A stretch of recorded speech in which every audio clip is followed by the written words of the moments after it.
പുതിയ ഒരുത്തൻ ലാൻഡ് ചെയ്തിട്ടുണ്ട്. അവന്റെ ഒരു കോപ്പിലെ പ്രസംഗം ഒന്ന് കേൾക്കാം.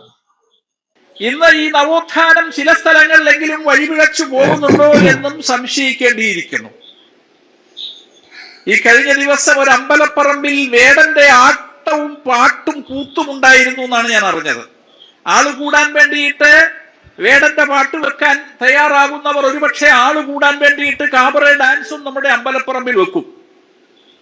വേടനോട് എനിക്ക് വ്യക്തിപരമായ വിരോധമൊന്നുമില്ല. പക്ഷേ വേടന്റെ പാട്ട് എന്ന് പറയുന്നത് ജാതി ഭീകരവാദം പ്രചരിപ്പിക്കുന്ന, വിഘടനവാദം പ്രചരിപ്പിക്കുന്ന സാഹിത്യത്തെ നമ്മുടെ വളർന്നു വരുന്ന തലമുറയിലെ മനസ്സിലേക്ക് വിഷം കുത്തിവെക്കുന്ന കലാഭാസമായി അങ്ങനെ അരങ്ങുവാഴുകയാണ്. വേടൻ എന്ന് പറയുന്ന കലാകാരന്റെ പിന്നിൽ ശക്തമായ സ്പോൺസർ ശക്തികളുണ്ട്. സൂക്ഷ്മമായി പഠിച്ചാൽ അത് ഈ രാജ്യത്തിന്റെ വിഘടനം സ്വപ്നം കണ്ട് കഴിയുന്ന തമോമയ ശക്തികൾ അയാളുടെ പിന്നിലുണ്ട് എന്ന് കൃത്യമാണ്. അത്തരം കലാഭാസങ്ങൾ നമ്മളുടെ നാലമ്പലങ്ങളിലേക്ക് കടന്നു വരുന്നതിനെ ചെറുത്തു തോൽപ്പിക്കാൻ നമുക്ക് കഴിയേണ്ടതാണ്. ഈ സവർണനാറിയുടെ വായിൽ പഴമായിരുന്നു. CPM അമ്പലപ്പറമ്പിൽ CPM-ന്റെ വിപ്ലവഗാനം വെച്ചുകൊണ്ടിരുന്നപ്പോൾ ഈ സവർണ പരമനാറിയുടെ വായിൽ പഴമായിരുന്നു. വേടന്റെ ആഭാസവും പാട്ടും കൂത്തും ഇവന്റെ തന്തയുടെ കയ്യിൽ നിന്ന് പൈസ വാങ്ങിച്ചിട്ട് നടത്തുന്നതല്ലല്ലോ. CPM-കാര് പോയി ആട്ടവും പാട്ടും കൂത്തും ഏതാ വിപ്ലവഗാനം അമ്പലപ്പറമ്പിൽ പാടിപ്പം അമ്പലപ്പറമ്പിൽ പാടിയപ്പോൾ ഇവന് ഒരു കുരുവും ഇല്ലായിരുന്നു. ഇവന്റെ ഒന്നും പൊഴിഞ്ഞു പോയില്ലേ? ഇവനെപ്പോലുള്ള പരമ ഡാഷുകളാണ് നമ്മുടെ സമൂഹത്തിൽ നല്ല മെനയ്ക്ക് നല്ല വൃത്തിക്ക് വിഘടനം നടത്തിക്കൊണ്ടിരിക്കുന്നത്. ഇവരൊക്കെ എവിടുന്ന് വന്നു?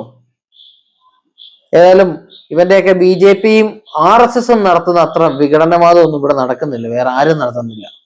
RSS-ഉം BJP-യും സംഘപരിവാരങ്ങളും നടത്തുന്ന വിഘടനവാദങ്ങൾ ഈ സമൂഹത്തിൽ ജാതിയുടെയും മതത്തിന്റെയും പേരിൽ നടത്തുന്ന വിഘടനവാദങ്ങൾ, ഈ സമൂഹത്തിനെ ഭിന്നിപ്പിക്കുന്ന ഈ രാഷ്ട്രീയം വേറെ ആരും അത് ചെയ്യുന്നില്ല.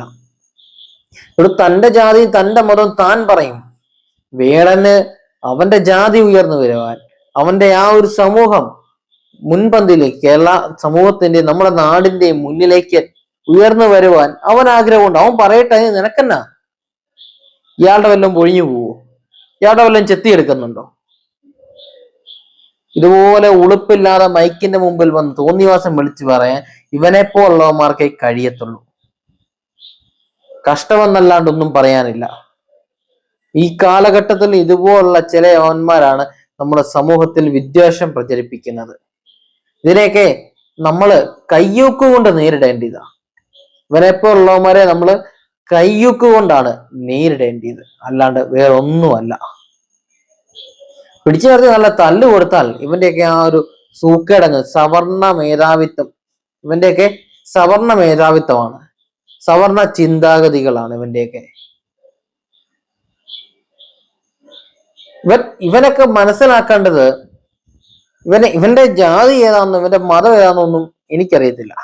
പക്ഷെങ്കിൽ ഇവിടെ BJP-യുടെ ആ ഒരു ഹൈന്ദവ അല്ല BJP-യുടെ ഭരണം, BJP ഇതൊരു ഹിന്ദു രാഷ്ട്രമാക്കി മാറ്റാൻ ശ്രമിക്കുന്നു. അങ്ങനെ വന്നു കഴിഞ്ഞാൽ ഇവനൊക്കെ പടിക്ക് പുറത്ത് ഓം ബ്രാന്ന് പറഞ്ഞ് നിൽക്കേണ്ടി വരും. അത് ഇവനൊന്നും അറിയത്തില്ല.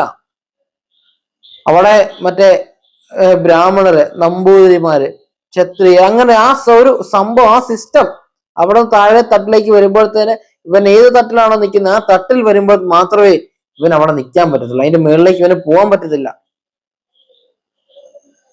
കേസരി എന്ന ഒരു വാരികയുടെ, കേസരി എന്താണെന്നൊക്കെ എല്ലാവർക്കും അറിയാമല്ലോ, ആ വാരികയുടെ പത്രാധിപരാണ് ഇവൻ. ഇയാളൊക്കെ ഈ സമൂഹത്തിലേക്ക് നൽകുന്ന സന്ദേശം എന്താണ്? ഇതുപോലുള്ളവന്മാര് വിദ്വേഷം പ്രചരിപ്പിക്കാൻ മിടുക്കന്മാരാണ്, ബഹുകേമന്മാരാണ്. ഇവരെപ്പോലുള്ളവന്മാരെയൊക്കെ ഒന്നും നമ്മൾ അംഗീകരിക്കേണ്ട ആവശ്യമില്ല. വേടൻ അയാളുടെ രാഷ്ട്രീയം പറയും, അയാളുടെ ജാതി പറഞ്ഞെന്നിരിക്കും. അതിന് ഇയാൾക്ക് എന്താണ് ഇയാൾക്ക് കുഴപ്പം? അമ്പലപ്പറമ്പിൽ വന്നിട്ട് വിപ്ലവഗാനം വെച്ചപ്പം ഇയാളുടെ മൂട്ടില് തീ പോഞ്ഞില്ലല്ലോ, ഇയാളുടെ മൂട്ടിൽ നിന്ന് പുക ഉയർന്നൊന്നുമില്ലല്ലോ, ഇയാളുടെ ഒന്നും പൊള്ളിയൊന്നുമില്ലേ? അപ്പൊ ഇയാൾക്ക് സൂക്കേടൊന്നുമില്ലായിരുന്നു? സഖാക്കന്മാരുടെ വിപ്ലവഗാനം വെച്ചപ്പം ഒരു കുരു ഇല്ലായിരുന്നു. വേടനെ വിളിച്ച് പാട്ട് പരിപാടി നടത്തിയപ്പോഴത്തേനാണ് ഇവനൊക്കെ സൂക്കേട്.